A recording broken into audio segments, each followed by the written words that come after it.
Hello மக்களே! சிவா அயலி செம இன்ட்ரெஸ்டிங்கா போயிட்டுருக்கு. நம்ம சிவாவும் அயலியும் வீட்ட விட்டு வெளியில போயிட்டாங்க அப்படின்னு தெரிஞ்ச உடனே, ரித்திகாவும் அங்க உள்ளவங்களுக்கெல்லாம் ஸ்வீட் குடுத்து ஒரு கொண்டாட்டமே பண்றாங்க. அது எல்லாத்தையுமே நம்ம சிவா வெளியில இருந்து கவனிச்சு ஃபீல் பண்ண ஆரம்பிக்கிறாங்க.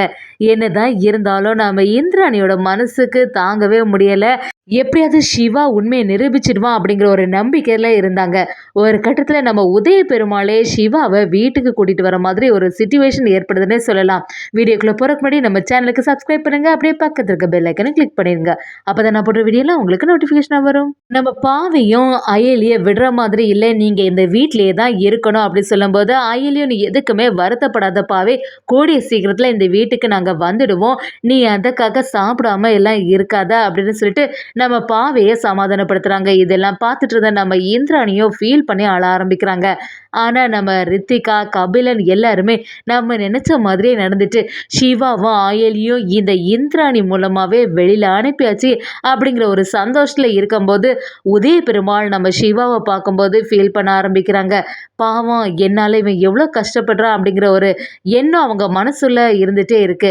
அதே சமயத்துல சிவாவும் அயலியும் அந்த வீட்டை விட்டு ரொம்ப சோகமா வெளியில கிளம்பும்போது, அதெல்லாம் பார்த்துட்டு இருந்த ஜெமனாவும், இனிமே என்னோட பொண்ணு வாழ்க்கையில எந்த பிரச்சனையும் இல்ல. இதுவரைக்கும் இந்த அயலி இந்த வீட்டிலேயே இருந்துட்டு என்னோட பொண்ணுக்கு தொந்தரவு கொடுத்துட்டே இருந்தா, இனிமே என்னோட பொண்ணு நல்லபடியா இருப்பா அப்படின்னு சொல்லிட்டு ஜெமுனாவும் சொல்லும்போது, கபிலனும் சிரிச்சுட்டே இருக்காங்க.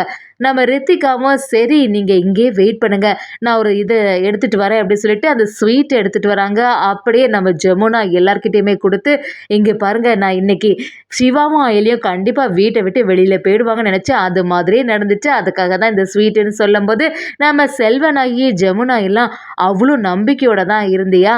ஒரு சமயம் அவங்க வெளியில போகலன்னா நீ என்ன செய்திருப்ப அப்படி சொல்லும்போது, ரித்திகாவும், எப்படி இருந்தாலுமே இது ஸ்வீட்டு தானே, அப்புறமா சோகமா சாப்பிட வேண்டியதுதான் அப்படின்னு சொல்லிட்டு ரித்திகா அந்த இடத்துல சொல்லும்போது, அதை கேட்டுட்டு இருந்த ஜெமுனா, செல்வனாகி எல்லாருமே சிரிக்க ஆரம்பிக்கிறாங்க. இது எல்லாமே நம்ம சிவா அயலி கரெக்டா கேட்டு கிட்ட போகும்போது காதுல கேக்குது. நம்ம சிவாவும் அயலியை பார்த்து, நம்ம இந்த வீட்டில் இல்லாட்டாலுமே எல்லாரும் சந்தோஷமா தான் இருப்பாங்க போல அப்படி சொல்லிட்டு ரொம்பவே அழுதுட்டு அந்த இடத்துல இருந்து கிளம்புறாங்க. நம்ம அயலியும் சிவாவை பார்த்து, நீங்க எதுக்குமே வருத்தப்படாதுங்க, கூடிய சீக்கிரத்துல இந்த உண்மையை நிரூபிச்சிடலாம். இப்ப வேணும்னா இவங்க இந்த வீட்டை விட்டு வெளியில அனுப்பியிருக்கலாம். ஆனா எப்படி இருந்தாலுமே நம்ம சீக்கிரத்துல உண்மையை நிரூபிக்க தான் போறோம்.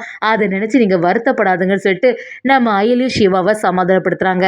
ஆனா நம்ம இந்திராணி சிவாவும் அயலி கூட நம்ம எப்படிலாம் இருந்தோம் அப்படிங்கிறது எல்லாமே மனசுல ஞாபகத்து வந்துட்டே இருக்கு.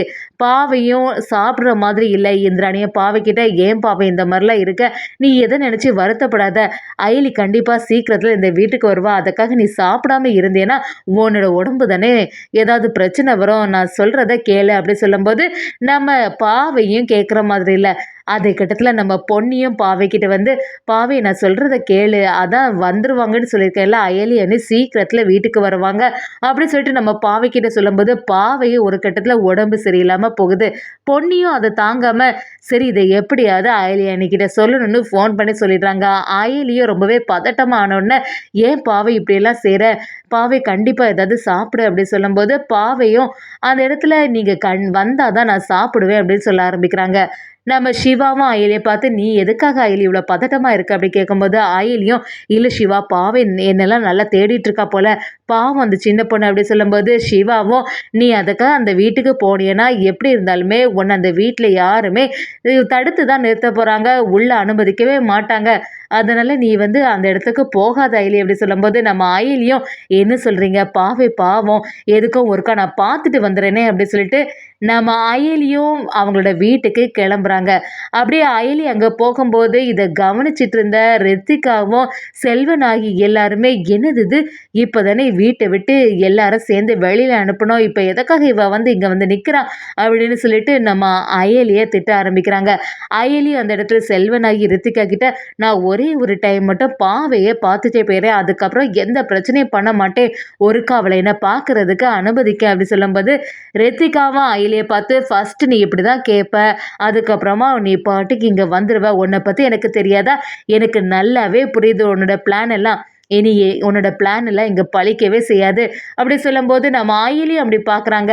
ரித்திகாவை செல்வனாகியும் என்ன இந்திராணி இருப்பாளா, அவள் நமக்கு சப்போர்ட் பண்ணுவாளான்னு பார்த்துட்டு இருக்க. இந்திராணி ஒன்றும் இந்த வீட்டில் இல்லை, அவள் ஒன்றும் இங்கே இல்லை, அதனால அவளோட சப்போர்ட் எதுவுமே நீ எதிர்பார்க்காத அப்படின்னு சொல்லிட்டு செல்வனாகிய ரித்திகாவும் நம்ம அயலியை தடுத்து நிறுத்துறாங்க.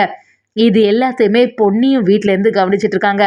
உதய பெருமாளும் நம்ம செல்வனாகிட்ட ஏன் இந்த மாதிரிலாம் செய்கிற, பாவை தான் அயலியை பார்க்கணும்னு சொல்லிட்டு ஆசைப்பட்டுட்டு இருக்கால, ஏதோ ஒரு பாசத்தில் தானே வந்து பார்க்குறா, அதுக்காக அவளை வந்து அனுமதிக்காமல் இருக்கிறது எல்லாம் பெரிய தப்பு அப்படி சொல்லும்போது செல்வனாகியும் தேவையில்லாமல் இந்த விஷயத்தில் நீங்கள் தலையிடாதுங்க, அதுக்கப்புறமா என்ன நடக்கணும் உங்களுக்கு நல்லாவே தெரியும்ல அப்படி சொல்லிட்டு நம்ம உதய பெருமாளை மிரட்ட ஆரம்பிக்கிறாங்க. அயலியும் அந்த இடத்துல எவ்வளோ சொன்னாலுமே சுற்றி உள்ளவங்க கேட்குற மாதிரி இல்லை. அயலியும் வெளியிலேயே நின்றுட்டு இருக்காங்க. ரித்திகாவும் நீ என்னதான் பிளான் பண்ணாலும் யாரும் உன்னை இந்த வீட்டுக்குள்ள விடுற மாதிரி இல்லை, அதனால இந்த இடத்துல இருந்து நீ இப்பவே போகணும்னு சொல்லிட்டு நம்ம ரித்திகாவும் செல்வனாகியும் பிரச்சனை பண்ணிட்டு இருக்காங்க. ஆயலியும் நம்ம பாவையை பார்க்கறதுக்கு முன்னாடி இந்த இடத்த விட்டு போக மாட்டேன்னு சொல்லிட்டு வெளியிலேயே வெயிட் பண்ணிட்டு இருக்காங்க. இதெல்லாம் பார்த்துட்டு இருந்த நம்ம பொன்னியும் சரி ஒருக்கா நம்ம பாவையை மாடியிலேருந்து காட்டிட வேண்டியதான் அப்படி சொல்லிட்டு பாவையை கூப்பிடும்போது பாவையும் நான் அயலி வராம இந்த இடத்துல இருந்து வரமாட்டேன், சாப்பிடவும் மாட்டேன்னு சொல்லிட்டு ரொம்பவே பிரச்சனை பண்ணிட்டு இருக்காங்க. பொன்னியும் அயலி அண்ணி கீழே தான் நிற்கிறாங்க. நீ இந்த மாடியிலேருந்து பாருன்னு சொல்லிட்டு பாவையை அந்த மாடியில் நின்று காட்டிட்டு இருக்காங்க. அயலியும் மலனு கூட பார்க்காம பாவைக்காக வெளியில் அப்படியே நனைஞ்சிட்டு இருக்காங்க. பாவையும் அயலிக்கிட்ட நீ உடனே இந்த வீட்டுக்கு வா, எனக்கு உன்னை பார்க்கணும் போல இருக்கு அப்படி சொல்லிட்டு சைகையில் சொல்லும் போது நம்ம அயலியும் பாவை இன்னைக்கு வருத்தப்படாத, கூடிய சீக்கிரத்தில் நான் இந்த வீட்டுக்கு வந்துடுவேன், அதை நினச்சி ஃபீல் பண்ணிட்டு இருக்காத, நீ இப்போ சாப்பிடு, நீ நல்லா இருந்தால் தானே நான் அங்கே வரும்போது நல்லபடியாக சேர்ந்த மாதிரி விளையாட முடியும் அப்படி சொல்லிட்டு நம்ம அயலியும் பாவையை சமாதானப்படுத்துகிறாங்க. பாவையும் நம்ம அயலி சொன்ன உடனே கேட்டுட்டு அது மாதிரியே செய்கிறாங்க. அயலிக்கு பாவையை பார்த்த உடனே தான் நிம்மதியாச்சு, சரின்னு சொல்லிட்டு வீட்டுக்கு கிளம்புறாங்க. அதே சமயத்தில் நம்ம இந்திராணியும் எப்படி இருந்தாலுமே சிவா வந்து உண்மையை நிரூபிக்கலை.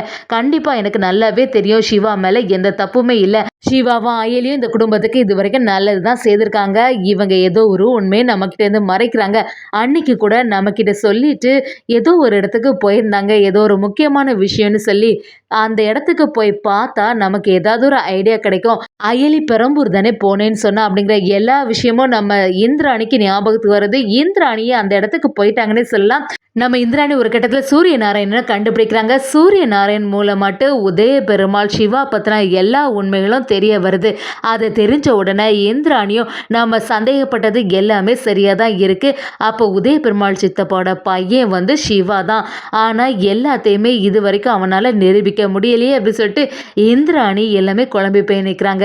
இவ்வளோ பெரிய தப்பை நம்ம பண்ணிட்டோமே, எப்படியாவது சிவாவையும் கண்டுபிடிச்சி மறுபடியும் வீட்டுக்கு கூட்டிகிட்டு வந்துடணும்னு சொல்லிட்டு இந்திராணி ஒரு முடிவு எடுக்கிறாங்கன்னே சொல்லலாம். நம்ம இந்திராணியை செம மாசாட்டு சிவா அயலியை மறுபடியும் கூட்டிகிட்டு வராங்க.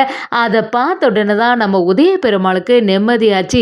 நல்ல வேலை இந்திராணி நல்ல வேலை செய்திருக்கா, சிவா வெளியில் போனோடனே எனக்கு பயங்கர குற்ற உணர்ச்சியாக இருந்துச்சு, இனிமே நம்ம வந்து செல்வநாயி சொல்கிறான்னு சொல்லிட்டு அதெல்லாம் கேட்டுகிட்டே இருக்கக்கூடாது, சிவாவும் அயலியும் இனி இந்த வீட்டில் தான் இருக்கணும் அப்படிங்கிற ஒரு முடிவு எடுக்கிறாங்கன்னே சொல்லலாம்.